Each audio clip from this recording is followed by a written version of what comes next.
ಕೆಲವು ಸಿನಿಮಾಗಳ ಕಥೆ ಇದೆಯಲ್ಲ, ಅದು ಸ್ಕ್ರೀನ್ ಮೇಲೆ ಶುರುವಾಗೋದಕ್ಕಿಂತ ಮುಂಚೆನೇ ಆಫ್ ಸ್ಕ್ರೀನಲ್ಲೇ ಶುರುವಾಗ್ಬಿಟ್ಟಿರುತ್ತೆ. ಕನ್ನಡದ ಥ್ರಿಲ್ಲರ್ ಸಿನಿಮಾ ಹಯಗ್ರೀವಾದ ಕಥೆ ಕೂಡ ಅಂಥದ್ದೇ. ತುಂಬಾನೇ ನಿರೀಕ್ಷೆ ಇಟ್ಟುಕೊಂಡು ಬಂದ ಈ ಸಿನಿಮಾ ಅದರ ಕಾನ್ಸೆಪ್ಟಿಂದ ಹಿಡಿದು ಬಾಕ್ಸ್ ಆಫೀಸ್ ನಂಬರ್ಗಳವರೆಗೆ ಏನೆಲ್ಲ ಏಳುಬೀಳುಗಳನ್ನ ಕಣ್ತು ಅನ್ನೋದನ್ನ ಇವತ್ತು ನೋಡೋಣ. ಸರಿ, ಹಾಗಾದ್ರೆ ಈ ಸಿನಿಮಾದ ಸಂಪೂರ್ಣ ಜರ್ನಿಯನ್ನ ಒಂದೊಂದೇ ಹಂತವಾಗಿ ಅರ್ಥ ಮಾಡ್ಕೊಳ್ಳೋಣ.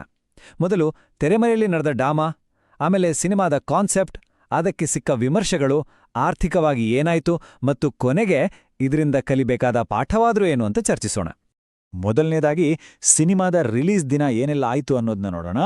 ಒಂದು ಸಿನಿಮಾ ತೆರೆಗೆ ಬರೋಕೆ ಮುಂಚೆ ಎಂತೆಂಥ ಸಮಸ್ಯೆಗಳನ್ನ ಎದುರಿಸಬೇಕಾಗ್ಬೋದು ಅನ್ನೋದಕ್ಕೆ ಇದು ಒಂದು ಒಳ್ಳೆ ಉದಾಹರಣೆ. ಈ ಒಂದು ಮಾತು ಆ ಪರಿಸ್ಥಿತಿ ಎಷ್ಟು ಗಂಭೀರವಾಗಿತ್ತು ಅಂತ ಹೇಳುತ್ತೆ. ಸಪೋರ್ಟ್ ಇದ್ರೂ ಕೂಡ ಸಿನಿಮಾ ಟೈಮ್ಗೆ ರಿಲೀಸ್ ಆಗಲಿಲ್ಲ. ಇದರಿಂದ ಕೆಲವರಿಗೆ ಖುಷಿ ಆದ್ರೆ ಅಭಿಮಾನಿಗಳಿಗೆ ಮಾತ್ರ ಬೇಸರವಾಯಿತು. ಇದು ಇಂಡಸ್ಟ್ರಿಯ ಒಳಗಿನ ಪೈಪೋಟಿ ಮತ್ತು ಪಾಲಿಟಿಕ್ಸ್ ಬಗ್ಗೆನೂ ಸ್ವಲ್ಪ ಬೆಳಕು ಚೆಲ್ಲುತ್ತೆ. ರಿಲೀಸ್ ದಿನದ ಟೈಮ್ಲೈನ್ ನೋಡಿ, ಬೆಳಗ್ಗಿನ ಶೋಗಳೆಲ್ಲ ಕ್ಯಾನ್ಸಲ್ ಆಯಿತು. ಕಾರಣ ಸೆನ್ಸಾರ್ ಕಾಪಿ ಕೈ ಸೇರಿರಲಿಲ್ಲ. ಕೊನೆಗೆ ಮಧ್ಯಾಹ್ನದ ಮೇಲೆ ಎಲ್ಲಾ ಸಮಸ್ಯೆಗಳನ್ನು ಬಗೆಹರಿಸಿಕೊಂಡು ಸಂಜೆ 4:00ವರೆಗೆ ಮೊದಲ ಶೋ ಶುರುವಾಯಿತು. ನಮಗೆಲ್ಲ ಗೊತ್ತಿರೋ ಹಾಗೆ ಯಾವುದೇ ಸಿನಿಮಾಗೆ ಫಸ್ಟ್ ಡೇ ಫಸ್ಟ್ ಶೋ ತುಂಬಾನೇ ಮುಖ್ಯ. ಆದರೆ ಆ ಅವಕಾಶ ಇಲ್ಲಿ ಕೈತಪ್ಪಿ ಹೋಯಿತು. ಸರಿ, ಈಗ ಸಿನಿಮಾದ ಕಥೆ ಕಡೆ ಗಮನ ಕೊಡೋಣ. ಪುರಾಣ, ಕ್ರೈಮ್ ಮತ್ತು ಮೆಡಿಕಲ್ ಥ್ರಿಲ್ಲರ್, ಈ 3 ಅಂಶಗಳನ್ನ ಒಟ್ಟಿಗೆ ಸೇರಿಸಿ ಒಂದು ತುಂಬಾನೇ ವಿಭಿನ್ನವಾದ ಕಥೆಯನ್ನ ಕಟ್ಟಿಕೊಟ್ಟಿದ್ದಾರೆ. ಸಿನಿಮಾದ ಟೈಟಲ್ ಹಯಗ್ರೀವ ಅನ್ನೋದೇ ತುಂಬಾ ಇಂಟ್ರೆಸ್ಟಿಂಗ್. ಪುರಾಣಗಳ ಪ್ರಕಾರ ಹಯಗ್ರೀವ ಅಂದ್ರೆ ಜ್ಞಾನವನ್ನ ಕದ್ದ ರಾಕ್ಷಸನೂ ಹೌದು, ಅದೇ ಜ್ಞಾನವನ್ನ ರಕ್ಷಿಸುವ ವಿಷ್ಣುವಿನ ಅವತಾರವೂ ಹೌದು. ಈ ಒಂದು ದ್ವಂದ್ವ ಇದೆಯಲ್ಲ, ಅದೇ ಸಿನಿಮಾದ ಮುಖ್ಯ ಸಂಘರ್ಷಕ್ಕೆ ಮತ್ತು ವಿಲನ್ ಪಾತ್ರಕ್ಕೆ ಒಂದು ಆಳವನ್ನ ಕೊಡುತ್ತೆ. ಇನ್ನು ಈ ಸಿನಿಮಾದಲ್ಲಿರೋ ಕಿಲ್ಲರ್ನ ಸ್ಟೈಲ್ ಇದೆಯಲ್ಲ, ಅದು ನಿಜಕ್ಕೂ ವಿಚಿತ್ರವಾಗಿದೆ. ಅವನ್ ಮಾಡೋ ಕೊಲೆಗಳಿಗೆಲ್ಲ ಪೌರಾಣಿಕ ಕಥೆಗಳ ಲಿಂಕ್ ಇರುತ್ತೆ. ಜೊತೆಗೆ ಅಡ್ವಾನ್ಸ್ಡ್ ಸರ್ಜಿಕಲ್ ಟೆಕ್ನಿಕ್ಗಳನ್ನ ಬಳಸಿ ಕೊಲೆ ಮಾಡ್ತಾನೆ.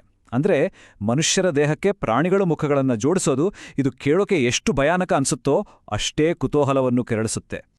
ಹಾಗಾದ್ರೆ ಈ ಕಥೆ ಪೂರ್ತಿಯಾಗಿ ಕಲ್ಪನೆನಾ ಅಥವಾ ಇದರ ಹಿಂದೆ ಯಾವುದಾದ್ರೂ ನಿಜ ಜೀವನದ ಘಟನೆಗಳ ಪ್ರೇರಣೆ ಇದೆಯಾ? ಸಿನಿಮಾದ ಹೀರೋನೇ ಹೇಳೋ ಹಾಗೆ ಈ ಕತೆ ಕೇವಲ ಕಲ್ಪನೆಯಲ್ಲ, ನಿಜ ಜೀವನದಲ್ಲಿ ನಡೀತಿರೋ ಮೆಡಿಕಲ್ ಮಾಫಿಯಾ ಬಗ್ಗೆ ಈ ಸಿನಿಮಾ ಮಾತನಾಡುತ್ತೆ. ಸಮಾಜದಲ್ಲಿರೋ ಕೆಲವು ಭಯಗಳು ಮತ್ತೆ ಪಿತೂರಿ ಸಿದ್ಧಾಂತಗಳನ್ನ ಇದು ಆಧರಿಸಿರೋದ್ರಿಂದ ಕತೆ ಪ್ರೇಕ್ಷಕರಿಗೆ ಇನ್ನಷ್ಟು ಹತ್ರ ಆಗುತ್ತೆ. ಇಷ್ಟೆಲ್ಲ ವಿಭಿನ್ನವಾಗಿರೋ ಪ್ರಯತ್ನಕ್ಕೆ ವಿಮರ್ಶಕರಿಂದ ಎಂಥ ರೆಸ್ಪಾನ್ಸ್ ಬಂತು? ಅವರು ಸಿನಿಮಾದ ಯಾವ ಅಂಶಗಳನ್ನ ಇಷ್ಟಪಟ್ರು, ಯಾವುದನ್ನ ಟೀಕಿಸಿದ್ರು ಅಂತ ಈಗ ನೋಡೋಣ. ಒಂದು ಪ್ರಮುಖ ಪತ್ರಿಕೆ ಕೊಟ್ಟಿರೋ 2.5/5 ರೇಟಿಂಗ್ ನೋಡಿದ್ರೆ ಗೊತ್ತಾಗತ್ತೆ ಸಿನಿಮಾಗೆ ಮಿಶ್ರ ಪ್ರತಿಕ್ರಿಯೆ ಸಿಕ್ಕಿದೆ ಅಂತ. ಅಂದ್ರೆ ಕೆಲವು ವಿಷಯಗಳು ಚೆನ್ನಾಗಿದ್ದು, ಇನ್ನು ಕೆಲವು ಅಷ್ಟೇನೂ ಸರಿಯಿರಲಿಲ್ಲ. ವಿಮರ್ಶಕರನ್ನ ಒಟ್ಟಾಗಿ ನೋಡಿದಾಗ ಒಂದು ವಿಷಯ ಸ್ಪಷ್ಟವಾಗುತ್ತೆ.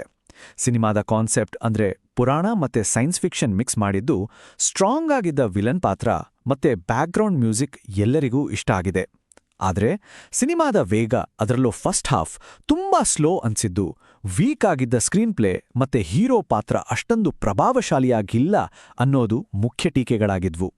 ವಿಮರ್ಶೆಗಳು ಏನೇ ಇರಲಿ, ಕೊನೆಗೆ ಲೆಕ್ಕಕ್ಕೆ ಬರೋದು ಬಾಕ್ಸ್ ಆಫೀಸ್ ಕಲೆಕ್ಷನ್. ಹಾಗಾದ್ರೆ ಈ ಸಿನಿಮಾ ಆರ್ಥಿಕವಾಗಿ ಯಶಸ್ಸು ಖಂಡಿತ ಅಥವಾ ಇಲ್ವಾ? ಆ ನೈಜ ಸಂಖ್ಯೆಗಳನ್ನ ಈಗ ನೋಡೋಣ.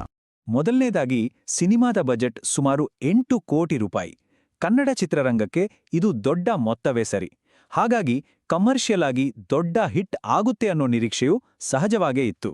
ಸಿನಿಮಾದ ಮೊದಲ 3 ದಿನದ ಕಲೆಕ್ಷನ್ ನೋಡಿ. ಮೊದಲನೇ ದಿನ ಸುಮಾರು 17 ಲಕ್ಷ ರೂಪಾಯಿ ಕಲೆಕ್ಷನ್ ಆದ್ರೆ, ಎರಡನೇ ದಿನಕ್ಕೆ ಕಲೆಕ್ಷನ್ ಸಡ್ಡನ್ ಆಗಿ ಕುಸಿದ್ಬಿಟ್ಟಿದೆ. ಇದರಿಂದ ಜನರಿಂದ ಸಿನಿಮಾಗೆ ಪಾಸಿಟಿವ್ ರೆಸ್ಪಾನ್ಸ್ ಸಿಕ್ಕಿಲ್ಲ ಅನ್ನೋದು ಸ್ಪಷ್ಟವಾಗಿ ಗೊತ್ತಾಗುತ್ತೆ. ಮೊದಲನೇ ದಿನಕ್ಕೂ ಎರಡನೇ ದಿನಕ್ಕೂ ಬರೋಬ್ಬರಿ 76% ಕಲೆಕ್ಷನ್ ಡ್ರಾಪ್ ಆಗಿದೆ. ಸಾಮಾನ್ಯವಾಗಿ ಸಿನಿಮಾ ಚೆನ್ನಾಗಿದ್ರೆ ಶನಿವಾರ ಕಲೆಕ್ಷನ್ ಹೆಚ್ಚಾಗ್ಬೇಕು. ಆದ್ರೆ ಇಲ್ಲಿ ಆದಿರೋ ಈ ದೊಡ್ಡ ಕುಸಿತ ಸಿನಿಮಾ ನೋಡ್ದವರು ಬೇರೆಯವ್ರಿಗೆ ಅದನ್ನ ರೆಕಮೆಂಡ್ ಮಾಡ್ಲಿಲ್ಲ ಅನ್ನೋದಕ್ಕೆ ಸ್ಪಷ್ಟವಾದ ಸಂಕೇತ. ಮತ್ತು ಕೊನೆಗೆ ಸಿನಿಮಾ ಪ್ರಪಂಚದಾದ್ಯಂತ ಒಟ್ಟಾಗಿ ಗಳಿಸಿದ್ದು ಕೇವಲ 1.35 ಕೋಟಿ ರೂಪಾಯಿ. 8 ಕೋಟಿ ಬಜೆಟ್ಗೆ ಹೋಲಿಸಿದ್ರೆ ಇದು ದೊಡ್ಡ ಮಟ್ಟದ ಆರ್ಥಿಕ ವೈಫಲ್ಯ ಅಂತಾನೆ ಹೇಳಬೇಕು. ಹಾಗಾದ್ರೆ ಹಯಗ್ರೀವ ಸಿನಿಮಾದ ಈ ಇಡೀ ಪ್ರಯಾಣದಿಂದ ನಾವೇನು ಕಲಿಯಬಹುದು?